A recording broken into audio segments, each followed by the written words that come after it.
Hello guys, welcome back to my channel. So in this video we will revise the chapter 34 from the Guyton, that is resistance of the body to the infection. So our first topic of this chapter is the WBCs.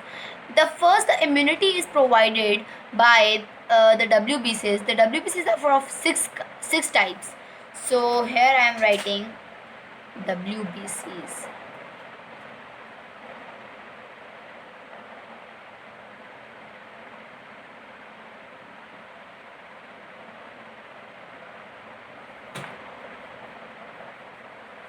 Right, so they are of six types.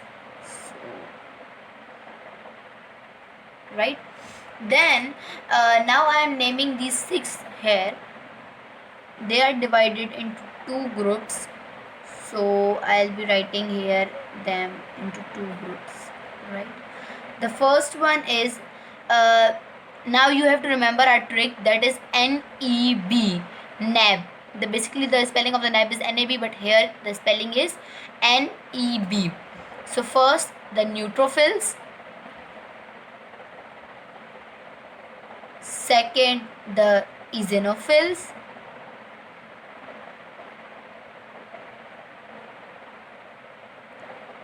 the third one is basophils. Right, then the second category we'll have is monocytes, lymphocytes, and plasma cells.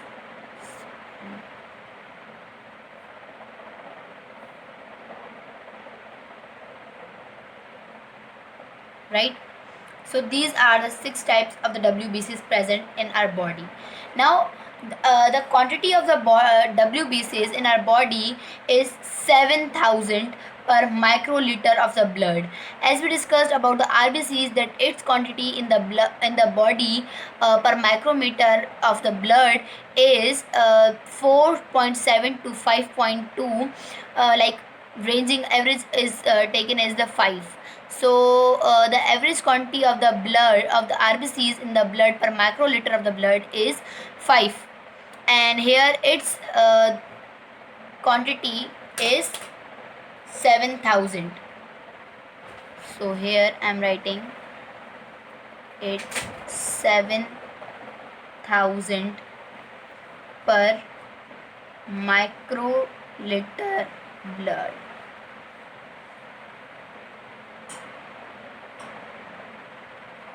Right, they have the different quantities in the WBCs. So here I am going to write their quantities. The first one is neutrophils. It has the highest quantity in the WBCs, that is 62%.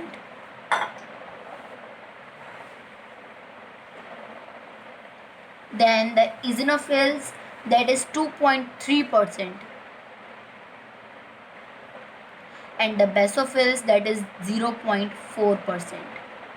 Right, sorry, let me forward it here. Right, then the percentage of this group, that is the first one is monocyte. Its percentage is 5.3.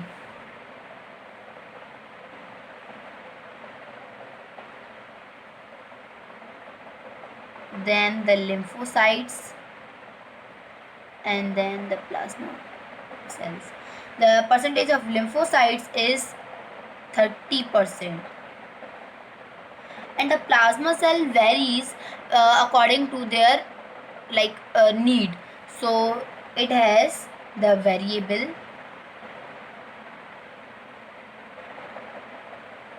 number. And yes, I forgot to tell one thing, that this nab belongs to the polymorphonuclear cells, that is also called granulocytes. So these three are granulocytes. So here I am writing that this group is granulocytes. also called polymorphonuclear cells. This is because they have many granules in their cytoplasm, right? Then we are coming upon the next thing, that is platelets. Platelets are basically nothing but the fragments of the megakaryocytes.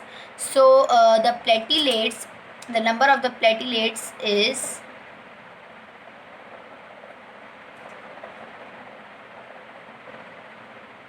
number of platelets per microliter is equal to 300,000, right? Our next topic is that where they originate and what is their lifespan. So coming upon their origination, so here I am writing that the granulocytes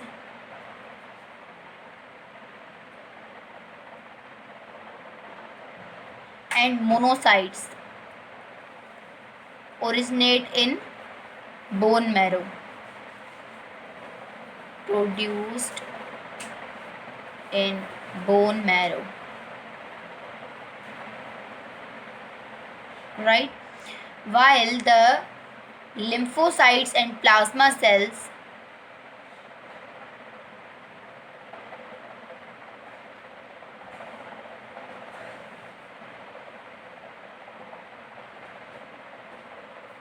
produced in some tissues, that is called lymph glands or lymph tissues, i.e. the lymph glands and spleen, thymus, tonsils. And one important thing to remember is that Pierce patches. So what are they? I'm telling you right now. They are the Pierce patches. Now what the Pierce patches are? The Pierce patches are underneath the epithelium in the gut walls. So they are under the epithelium of gut wall,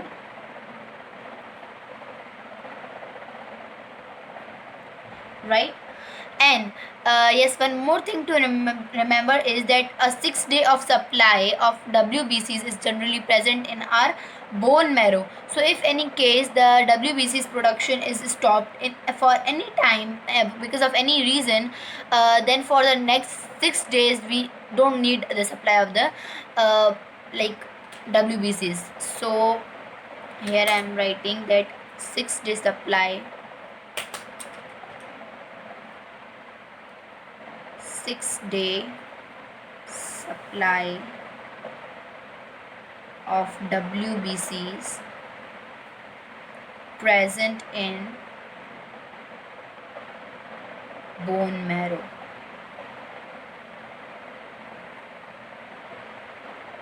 right? Then now coming upon the lifespan of these all. So here I am writing lifespan.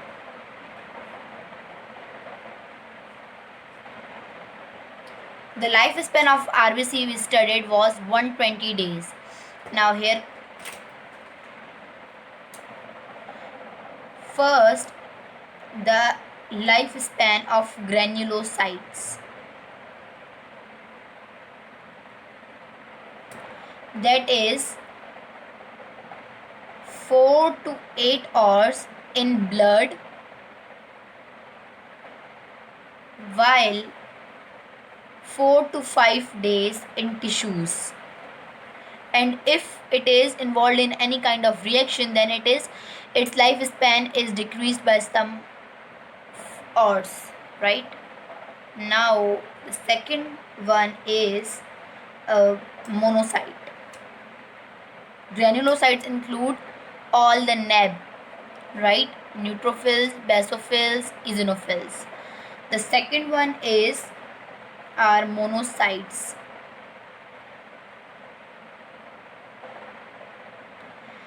The lifespan of the monocytes is 10 to 20 hours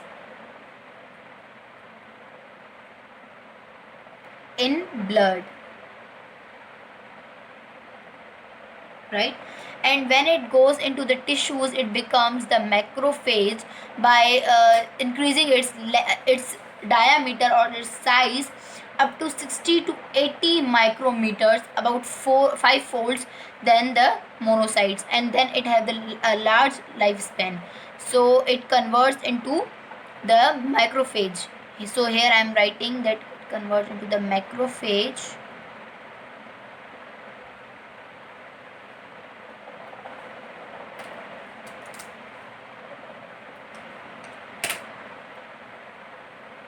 by increase size up to 60 to 80 micrometer, i.e. about 5 folds,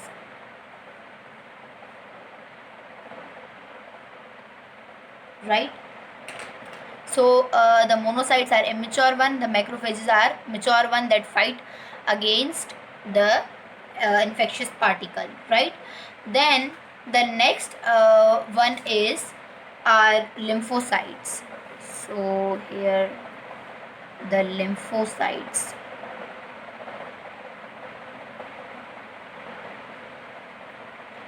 Its lifespan is few weeks to months.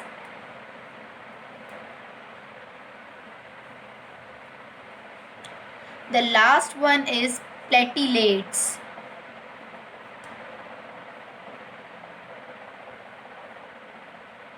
Right?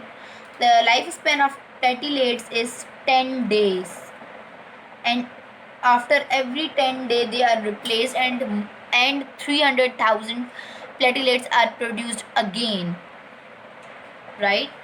So now our next topic is, yes, one more thing to remember is that how these particles enter into the blood. They enter into the blood through the movement that is called amoeboid movement, and through a process that is called diapedesis. Diapedesis is nothing but just there is a pore or a small hole from which they have to pass in. So they change their shape or the size to pass in from them, right? And they move in and they wander around here and there with the velocity of 40 micrometer per minute, right? So here I am writing their velocity.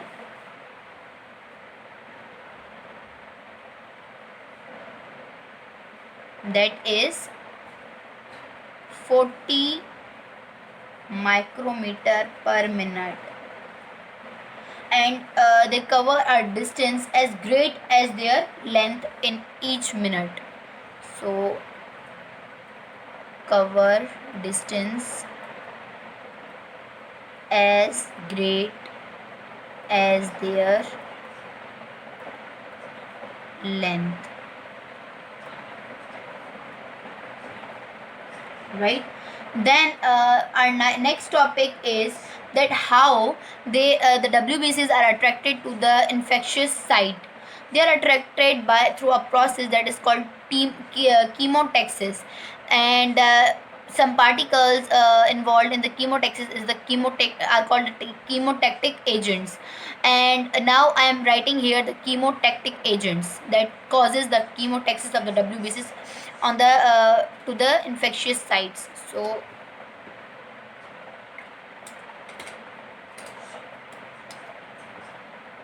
chemotactic agents,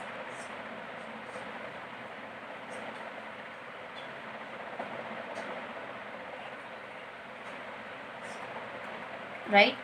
So the first one is bacterial or viral toxins.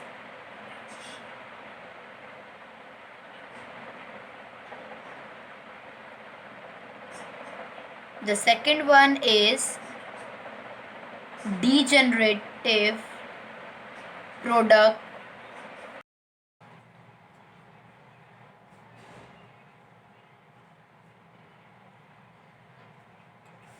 of the tissues themselves, the injured tissues injured, right? Then the third one is the products of the complementary complex.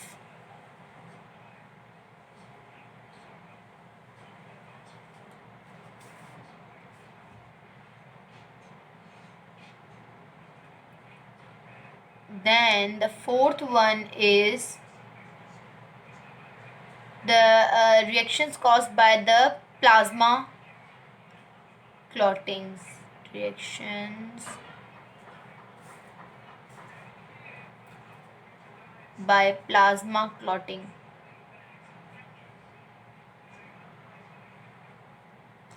Right. Then the next thing to remember is that the chemotaxis is only like limited up to the 100 micrometer away from a inflamed tissue. So here I am writing that limited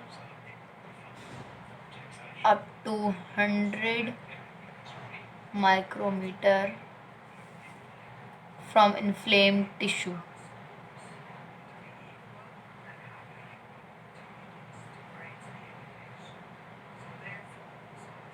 Right. Now the next topic is phagocytosis.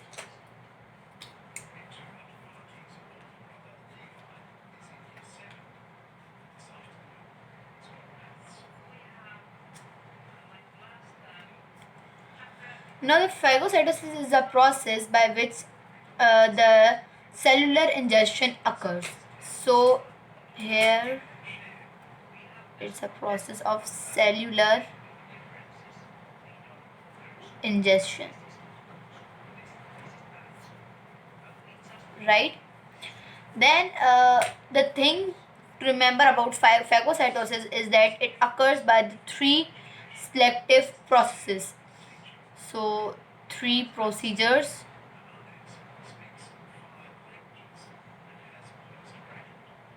Here I am gonna write these three one by one. The first one is like, now think about that, why the normal body cells are not engulfed by the phagocytosis. It is because that they have the smooth surface, and the natural cells have the smooth surface, so they are not phagocytosized, while the abnormal cells or the macrophage or the microorganism have the abnormal or the roughened surface, therefore they are phagocytosized. It means that it is inhabited by smooth surface, inhabited or resisted by smooth surface.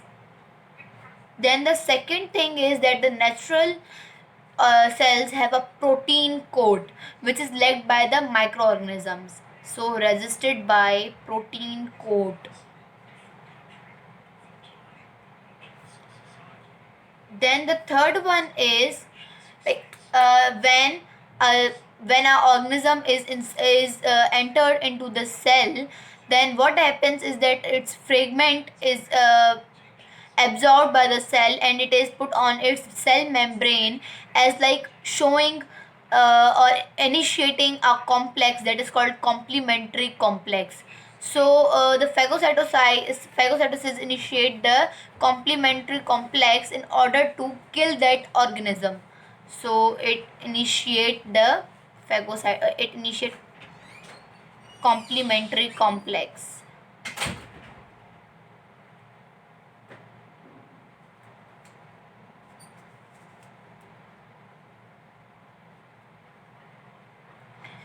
Now there is a process called opsonization. Let me clear this term too. Opsonization. The opsonization is a process of the selection and the phagocytosis. So this is a process of selection and phagocytosis.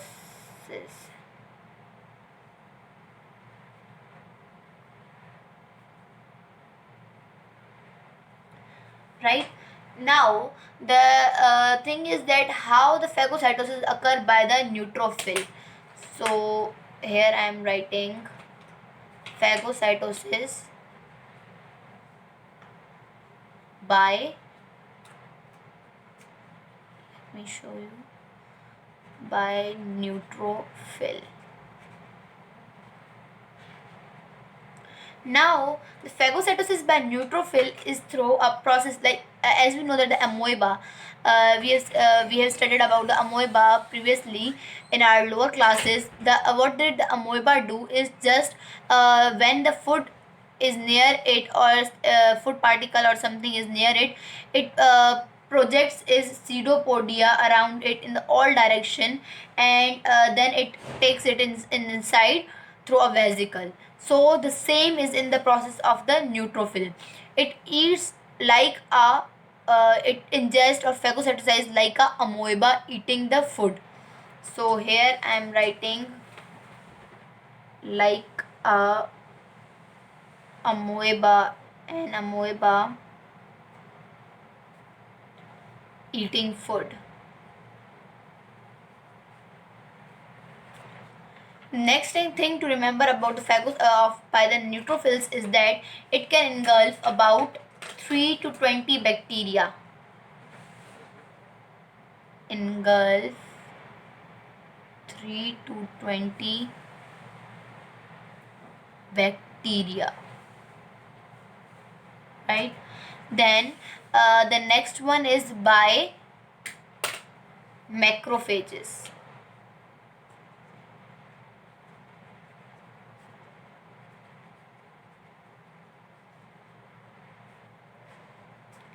Now by macrophages, the macrophage is more stronger than the neutrophil. The first to invade is neutrophil, but the like I can say that the one is that is stronger is the macrophage. It can engulf about 5 times more than the neutrophil, that is about 100 bacteria. Can engulf 100 bacteria, and it is even capable of ingesting the large RBCs or something like those malarial parasites, etc. Because malarial parasite is not ingested by the neutrophil but can be ingested by the macrophages, right? So 100 bacteria, and what else was RBCs, whole RBCs, malarial parasite. Even after ingesting these all, it can survive, right? Yes. Now the difference between the neutrophil and the macrophages is in their enzymes. The neutrophil, mostly they have the same oxidizing agents that can kill the microorganism, but they lack, the neutrophil lack one enzyme that is called lipase, that is produced that is present in the macrophage. So macrophage has lipase. The function of lipase, we know that it's clear from its name that it will break the lipid. So what it does is that breaking of the lipid membrane, like, and it is mostly helpful in the tuberculosis bacteria, because the tuberculosis bacteria is basically have a smooth protein coat, so it cannot be digested easily. So it will break it by through the lipase enzyme. So has lipase enzyme, and which is break lipid membrane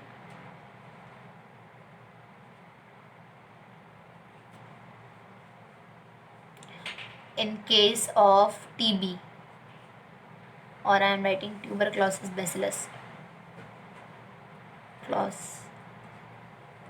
Bacillus, right? Then these both work by the oxidizing agents. So here I am writing their oxidizing agents name.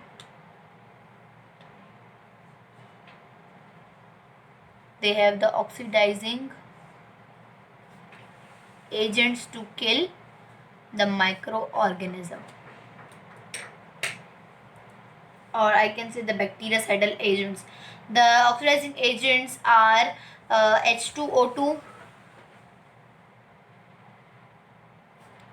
superoxides,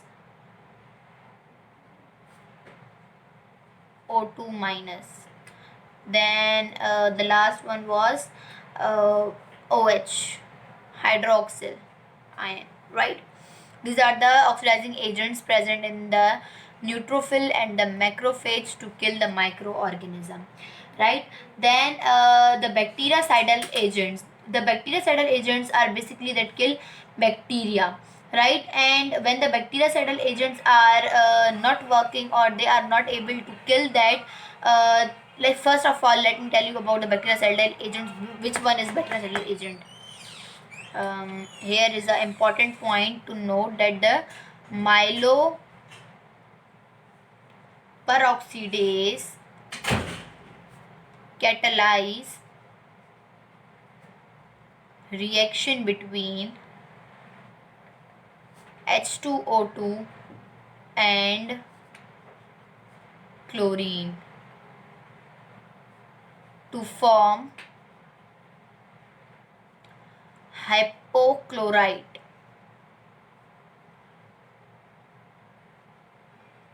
Now this hypochlorite is basically a strong bactericidal agent. Bactericidal agent, right? It means it will kill the bacteria, and it mostly helps in the case of TB, because the TB has the tuberculosis bacillus have a coat that is resistant to the lysosomal digestion, because because the neutrophil and the macrophages also have the lysosomal enzymes. So when those are failed, then the oxidizing agent and the bactericidal agents uh, are in the action to do or to kill the microorganism, right?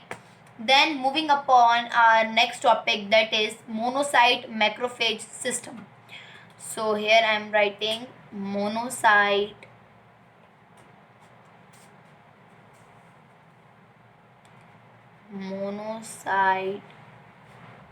macrophage system.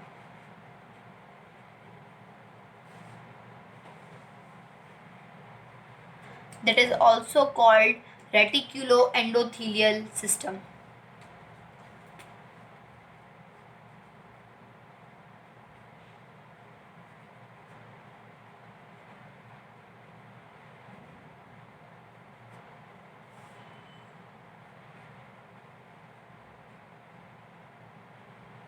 Right? Now in this system, what happens is, as we know that the monocyte, it grows and increases its size about 60 to 80 micrometer to form the macrophage. So the macrophage is basically the mature form of the monocyte. In this thing, that monocytes mostly attaches to the tissues and some like tissues and the sites for months and years, and when they become the mobile, they have the capability to enter into the cell and grow into a macrophage, right? And then they respond to the chemotaxis and related to and perform the activity in the inflammatory processes, etc. Then this is a generalized phagocytic system present in all the localized tissues. Like this point is notable, that it is a generalized phagocytic system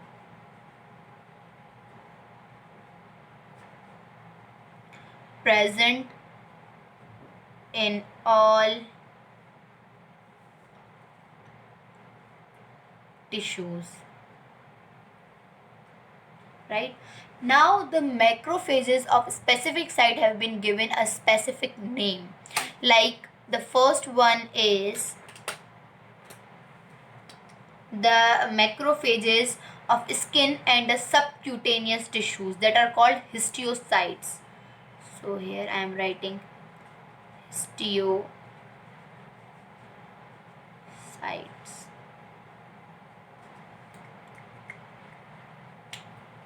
So the histiocytes are macrophage of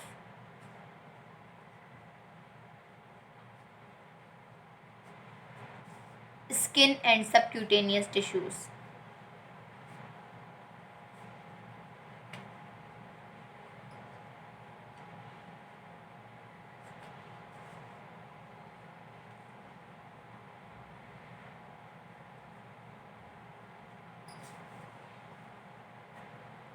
Now the histiocytes, what they do is when skin is injured and microorganisms enter into that, then what happens is that the macrophages, the histiocytes basically kill that microorganism.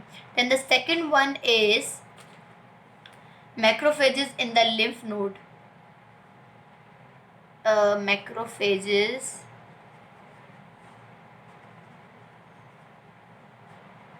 in lymph node.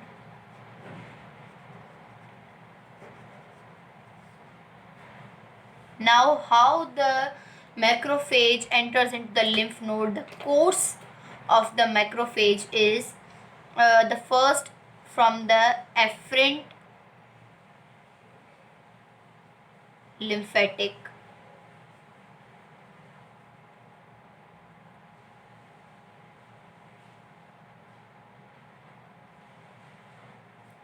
then medullary sinus,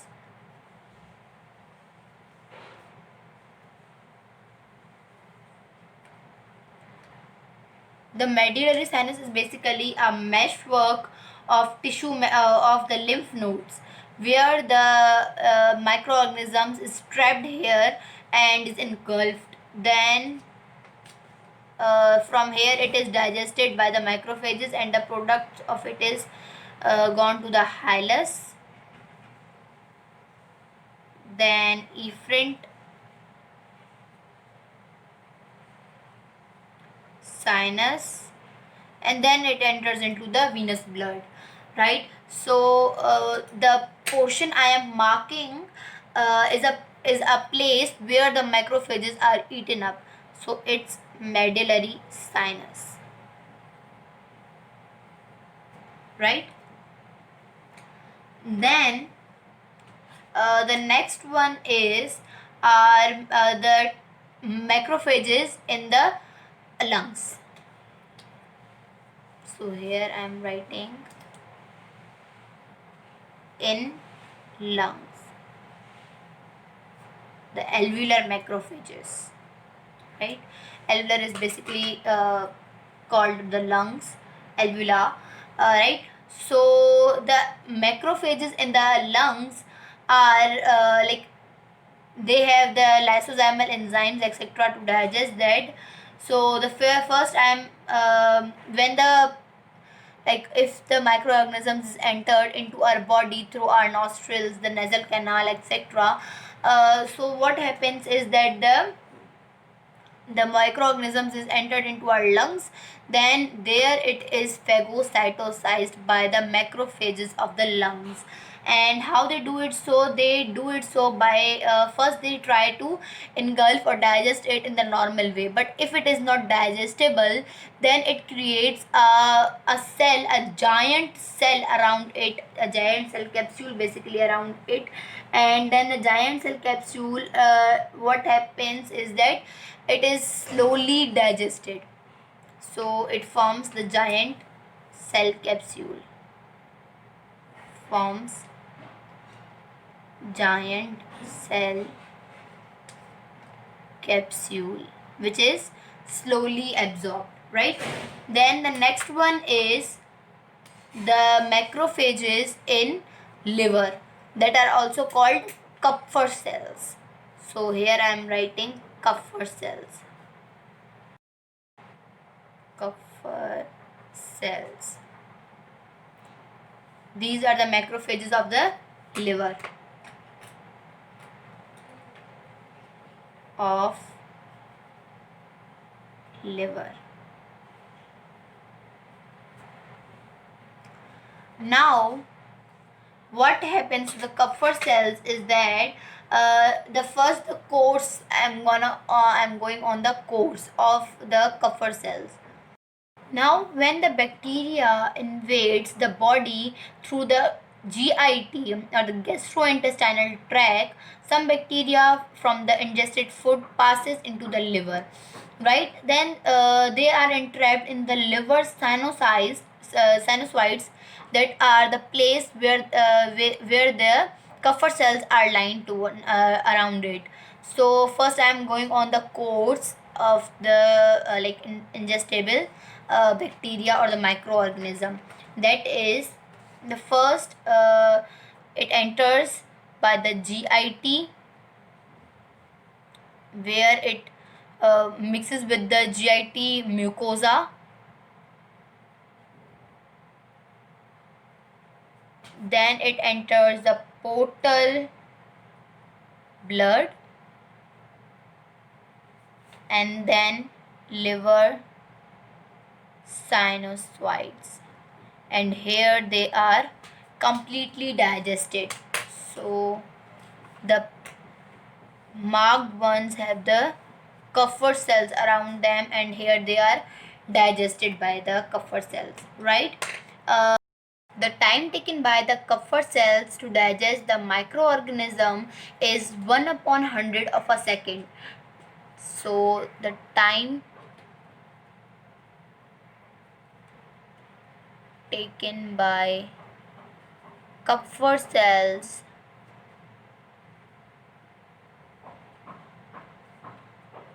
is 1 upon 100 of a second, right?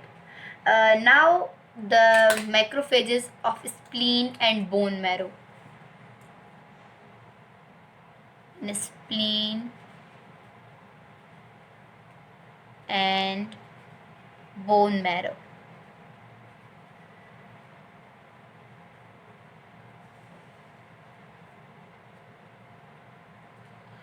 Now when an organism is invaded into the spleen or bone marrow, first I'm going on the course.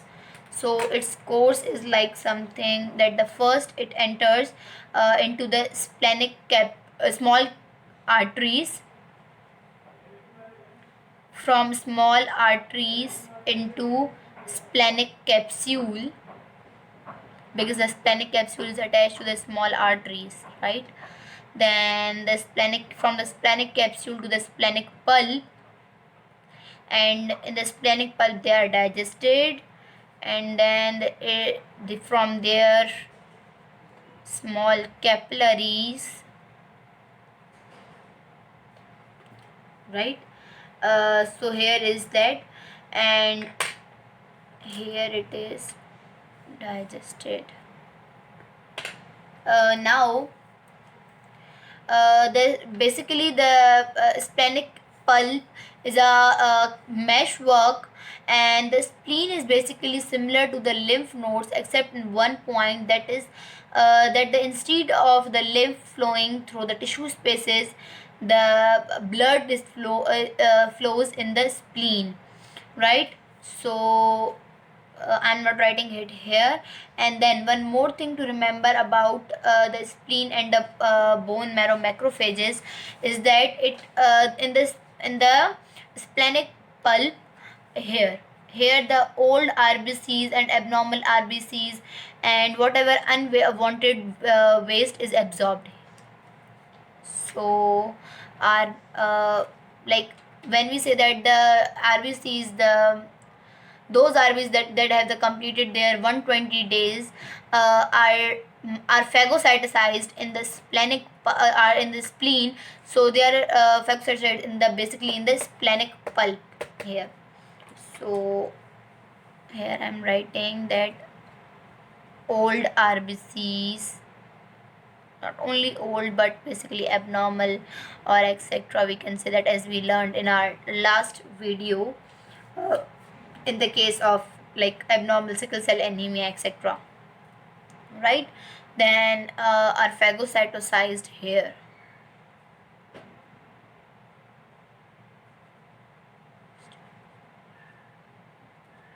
right? So guys, here we are completed with our more than half chapter basically. In the next video we'll talk about this chapter more over, and we'll try to precise this chapter as much as we can. And yes, if you like my work, so please like, comment and share my video as much as you can. And thank you so much guys for your support.